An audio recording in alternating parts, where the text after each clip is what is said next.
Hey everyone, and welcome to this explainer. Today, we're going to completely shatter your mental models about how money, technology, and the economy actually work. I am so pumped to share this with you because we're exploring a totally mind-bending reality. The natural state of the free market is actually deflationary. Yep, you heard that right.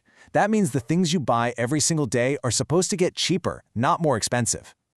But of course, that brings us to the central paradox of our time, doesn't it? You feel this everyday pain looking at your grocery bill, filling up at the gas pump, or, oh man, just checking housing prices. Why is life getting more expensive?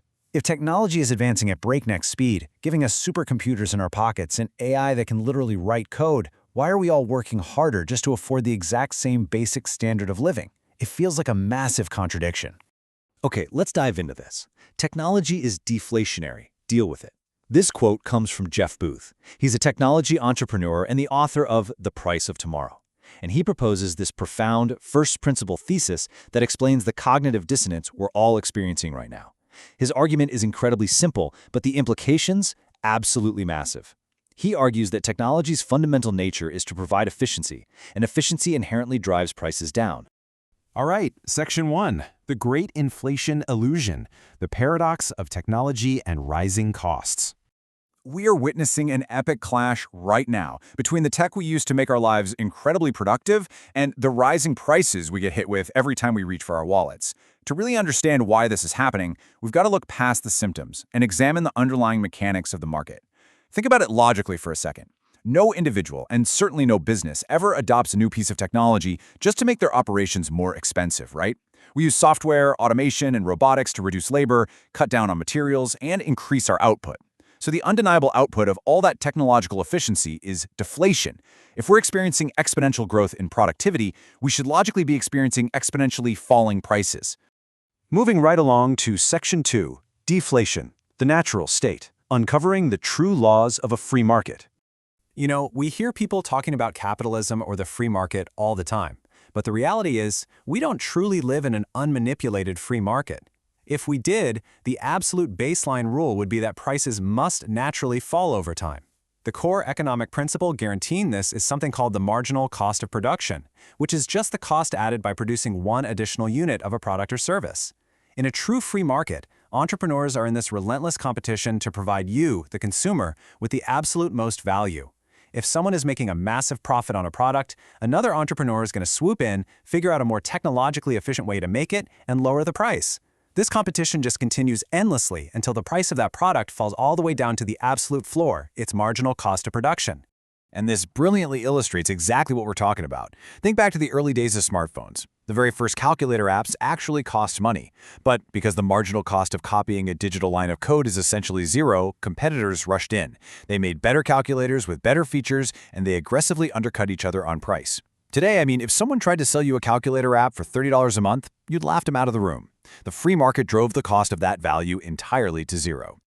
But here's the catch, and it's a real mind-bender. We just cannot fathom how fast this is happening across every single industry. As Jeff Booth points out, human brains evolved to think linearly, right? But technological growth is exponential. Here is a crazy analogy for you. If you fold a piece of paper once, it's twice as thick. If you could somehow fold it 50 times, that exponential growth means the thickness of that single piece of paper would reach all the way to the sun. That is the speed at which technology is driving efficiency and consequently deflation into our world. Which brings us to Section 3, Technology versus Global Debt. The unstoppable force meets the immovable object. So, the crucial point here is, if technology is this unstoppable force driving prices exponentially downward, why is your grocery bill so high? Well, it's because it is colliding with $350 trillion in global debt. That staggering, almost incomprehensible number represents the total debt burden holding the entire system together. Our current fiat monetary system is completely based on credit, and that debt requires constant, exponential inflation just to survive.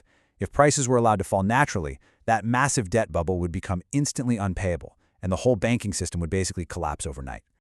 We are trapped in a clash between two totally incompatible systems. On one side, you've got the free market. It's driven by technology, it naturally wants to give you abundance, and it really wants to make your life cheaper. On the other side, you have our credit-based money system. It's driven by debt, it must intentionally inflate prices to service that debt, and it artificially creates scarcity. The money you use is literally at war with the technology you use.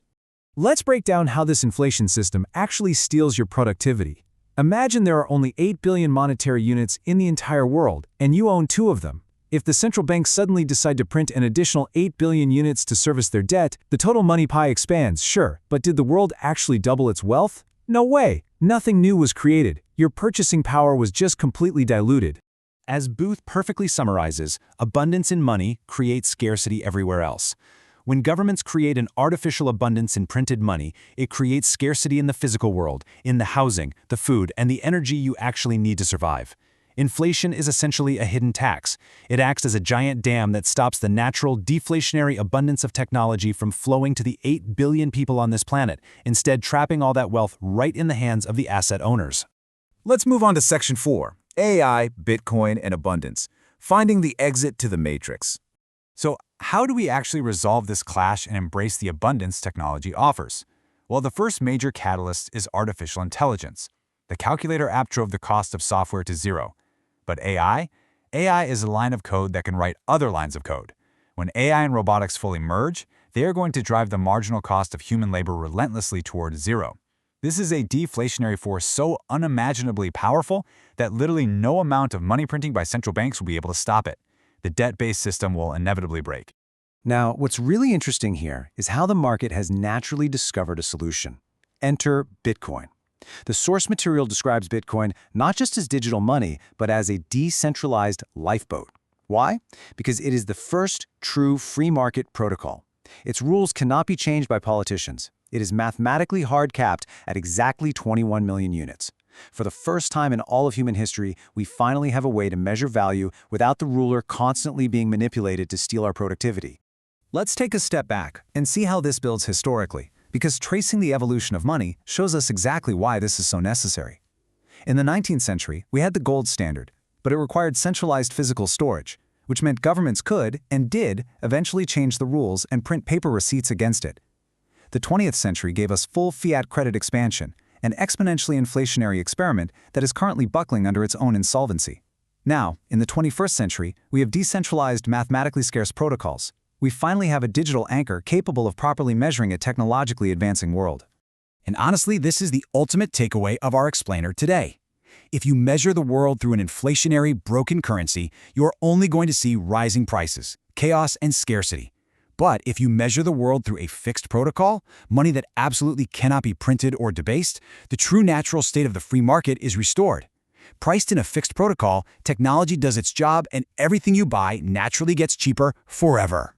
I want to leave you with this final provocative thought. Basically, everything we've been taught about economics is viewed through the distorted lens of a system that steals our productivity. But as technology accelerates, that illusion is breaking. True abundance isn't found in printing more money, it's found in allowing prices to fall as innovation makes our lives easier. So I have to ask you, if the natural state of the free market is deflationary, are your mind and your assets actually prepared for that reality? Thanks so much for learning with me today on this explainer. Keep questioning everything, and I'll see you next time.